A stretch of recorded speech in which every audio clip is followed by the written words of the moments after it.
All right. I really appreciate giving me such a great opportunity to talk about our work. This is a trap time session. I will talk about the how to entangle for a scalable system. So first, this is outline of my talk. I'll talk about the trap time system, which Kiwan already explained quite a bit of basics out of it, but I'm gonna add a little bit more detail. And then I'll talk about how we do quantum entanglement trap time system. Already Kiwan mentioned it, but we are using quantum motions and also laser pulse shaping to basically get the better fidelity for quantum computation. And the third, I'll introduce our experimental effort at Ewha. So we are developing a two trap time system and current experimental setup. I'll introduce a little bit, and then I'll wrap up my talk. All right, so this is a qubit performance, which probably you may already know several of them, and also there are many architectures and platforms out there. For example, one of well-known is a superconducting qubit, right? So we have a couple hundreds of qubits out there, and also ion qubit system, NV center, and silicon quantum dot, and the neutron atoms, etc. But those numbers can be should be updated now. It's 2021. So now this field is advancing very fast. So I'm sure that those numbers, some system could have a better improved numbers. Anyhow, so for the ion qubit system, we have about 30 qubits for now, which are fully controllable. And the fidelity for a single qubit to qubit is over 99%.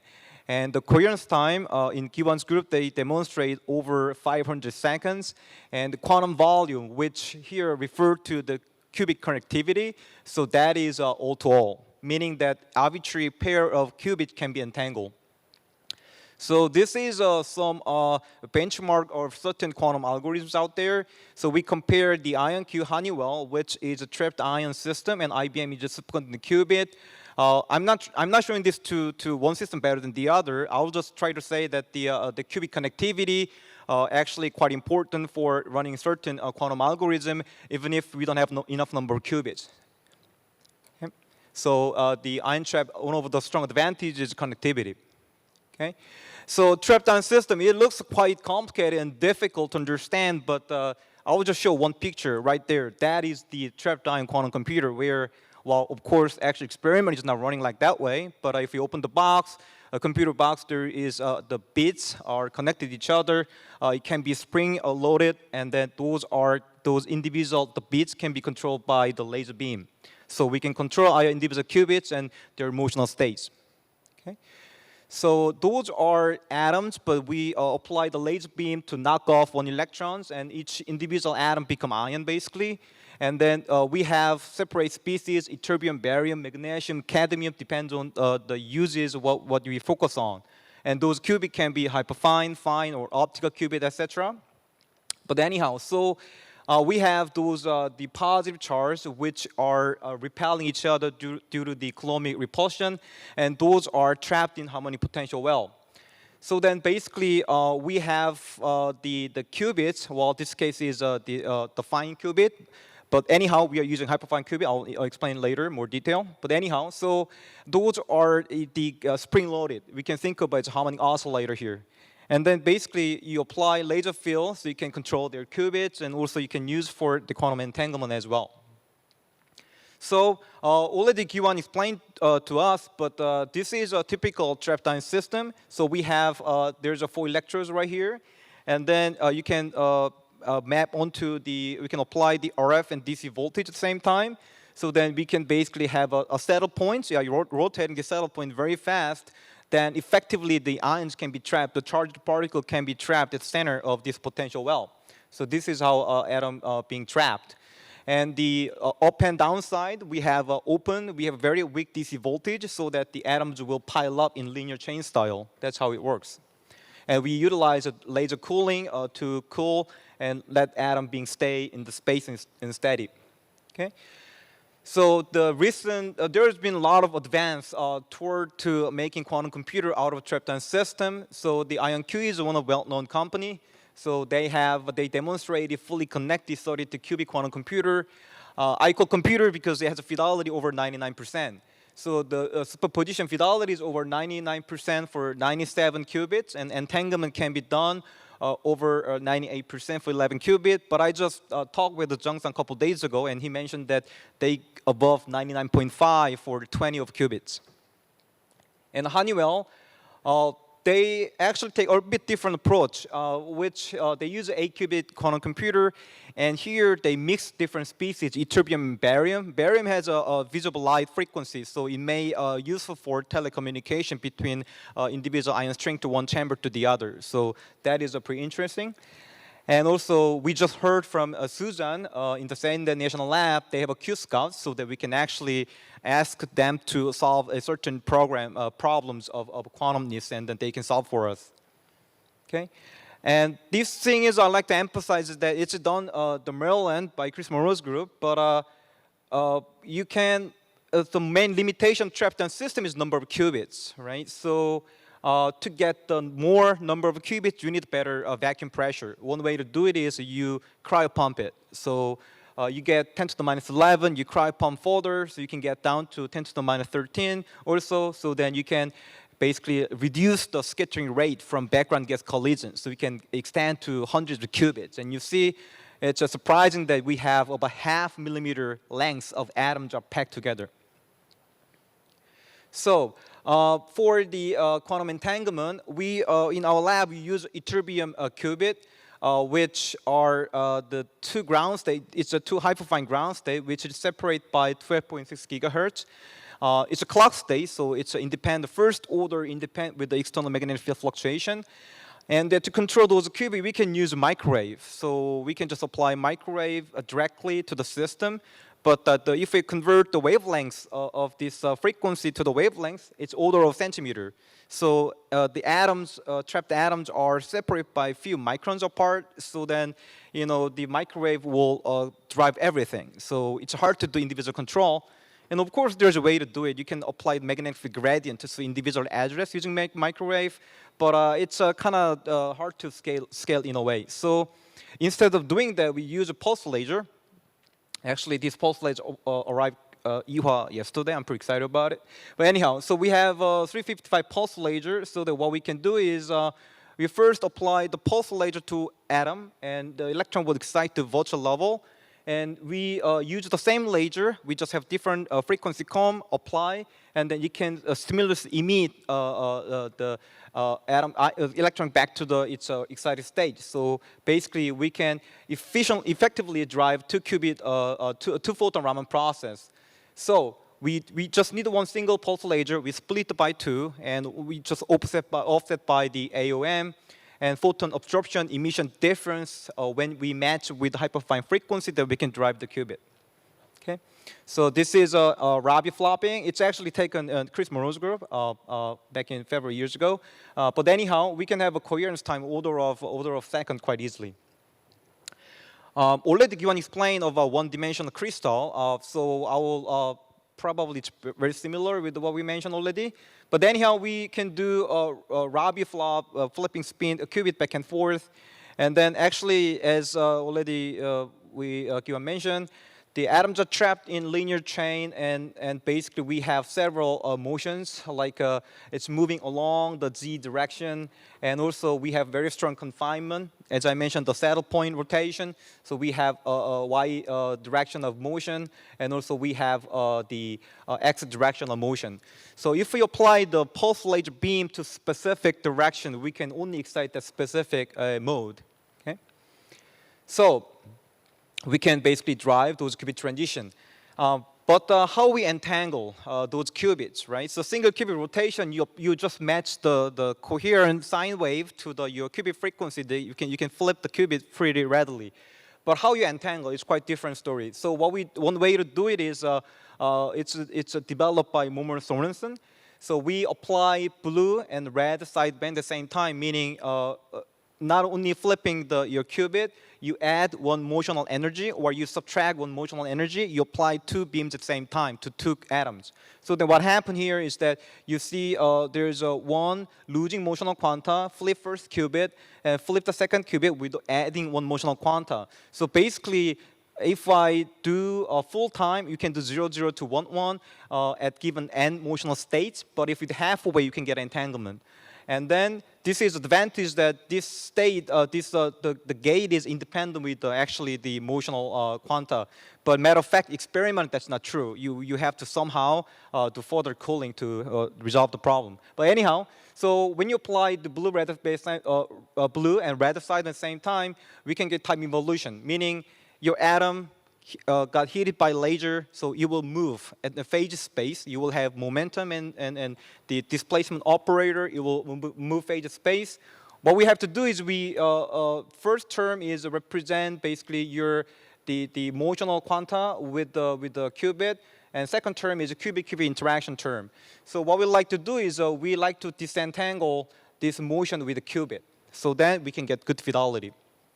Okay, so the question is, in phase space trajectory, we like the qubit bring it back to its origin in phase space. So that's a way to have a high quantum entanglement fidelity. So the way to do it is following. So when we have many atoms, we have many motional modes. It's complicated, and one way to do it is, well, it's difficult to understand all those motional modes. So let's just push the frequency to only very specific motional mode. So then problem is the detuning, the motion, the difference frequency between the motion and laser is very small. But you see as the delta becomes small, the gate time should increase. So it takes so long time to entangle them. So its order of can be millisecond. It's way too slow. I mean, coherence time is good, but still, if you do 1,000 times entanglement, then you suffer by the fidelity. So one way to do it is, you cannot scale up this way. So one way to do it is we detune very far. So then detuning is large, your gate time can be shorter. But the problem is then we have so many coupling with other motional mode. So that's the problem.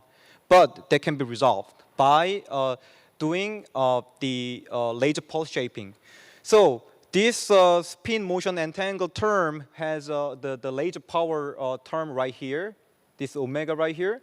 So then if we cannot modulate laser power, so then you may close phase space for a specific motion, but we may not be able to close phase space for other motions, meaning it will suffer fidelity. But if I modulate all those laser power as a function of time, so then we can find different way of radius of your phase space. You can close all phase space at the same time. So how to do it? You just solve it Hamiltonian by your hand. Well, of course not your hand. You can use computer if you want, so that you can close all those phase space at the same time. So by doing so, we can get a high fidelity. And that's actually proposed theoretically by Luming-Duan. And then we did the first experiment in the Chris Monroe's group. It's published about 8 years ago already. But anyhow, so for 5-qubit system, we were able to entangle first 2 qubits with a fidelity over 95%. Now it's above 99%. And also we can shuffle the laser beam to another set of qubits, and we can entangle qubit 2 and 3 over 95%. But we were happy with having good fidelity when we have many qubits. But another interesting aspect we found is that all those frequency, it's not only ion trap. Every quantum system has a frequency drift. It's a relative frequency drift. But what we found is that actually when you apply the segmented pulses, that when the motional frequency drifts around, actually the fidelity error is not too bad. So meaning that probably those phase space trajectory that we apply the composite pulse, that push your drift effect to the high order in your Hamiltonian. We don't know exactly why. We are still working on it. But that could be a reason why we still have good fidelity, even if frequency drift around. And actually, I was collaborating with Professor Taeyoung Kim from Seoul University. We actually sampling neighboring pulse shaping and sort of to develop the drift decompensated pulses. And actually just submitted, we are waiting for response. Okay? So not only this amplitude phase, since then, since 2014, there's many different ways of modulating laser pulse. For example, optical phase. So I ignore those optical phase term, but now we can add it to it, and we can choose to control the optical phase using just simply AOA modulation. So we can intrinsically let phase space close every cycle of your gate, so you can get a good fidelity. Not only this, you can do frequency modulation. Idea is quite simple. Before, we assume the tuning delta is sort of constant, but let's say if as a function of time it drifts around, right? So then you also change later frequency according to that. So by doing so, we can remain the delta being relatively constant, so you can achieve high fidelity as well. Okay, and you can pick whichever the modulation technique you like to, depend on your system requirement. And here, as far as I recall, there is a frequency and amplitude modulation, and they combine these two schemes to get the fully connected 11-qubit entanglement. It's by Chris Moreau's group, and now IonQ is over 99%. So you may see under this diagram right here, this is what that meaning is. You have 11 qubit in linear string, but you can entangle any pair, right? So 11 combination 10, so 50. Wait, that is 55. Right, that the fidelity, you calculate you measure all of it, that's above 98%. Okay.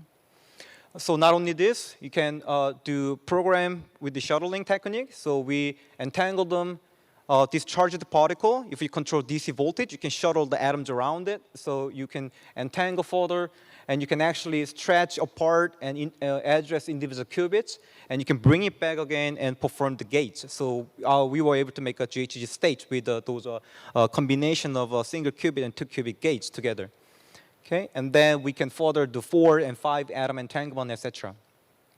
Okay, so let me show the current our effort at Ewha. So we are working on 2 systems. One is blade trap, which already Giwan showed to us. So this is a vacuum chamber, and those are laser setup right here. And if you look at the side view, it's very similar with the Giwan's the blade trap here, and the we trap 1, 2, 3. Well, that's not a ETRB 171 yet. It's 174. It's isotope. We need several more equipment to make that happen, and it's on the way. So using this trap, what we like to do is, since we have here a segmented segmented DC components, we can shuttle the atoms around it, so we can do sort of sequential gate. And we like to develop ultra-fast entanglement by advancing the pulse shaping technique that I showed you earlier. And then we have a little bit of difficulty, so we switch the gear a little bit. So we are now working on 4-rod trap, and also we were able to stably trap 4 ions here. And it's a well-proven trap and less light scattering, and it's stable. So we try to perform fully connected qubit entanglement using this setup. And actually, not only this, further, we like to develop the scalability. So we like to implement these ion trap devices to the cryogenic. And I like to build the structure in a way that not using a Montana instrument or something like that. I like to develop the new cryogenic setup, which we can bake, and as well as the having the cryogenic pump. And also, this is Dr. Yum's idea, where we like to develop how to individually address individual qubits. So we have bare fibers, and that is connected to piezo stacks, so we can move the fibers around it, so we can individually address those qubits. And actually, we are looking for a collaborator or expert who can do integrated photonics, which basically, we are, as you see the previous experiment drawing, we show the laser is shining from the air to the inside the vacuum. But what if we plug in fiber? So, and fiber guide, we have a waveguide that in the vacuum chip that it's automatically shine the light to the system. That will be very stable, I believe. That will be pretty interesting in terms of scalability and technical advance in trip-ion system. Okay, so. Let me just briefly introduce the Korean ion trap community, where we have currently 4 teams in university, and I'm sure we are growing more and more in the national lab as well. So the Seoul National, Professor Taeyoung Kim's group working on chip trap and photonic network, and I'm working on the high fidelity entanglement, and the Professor Jungi Kim from Sungkyunkwan University working on full stack quantum computer. And the postdoc Professor Moonji Lee working on the ion cavity coupling. and we are working toward together. We are closely collaborating to achieve more than 5 qubit quantum computer. Acknowledgement, myself, and we have research professor Taeyoung Choi, and I have currently 3 grad students, and we have undergraduate intern as well. Thank you for listening to my talk. Thank you.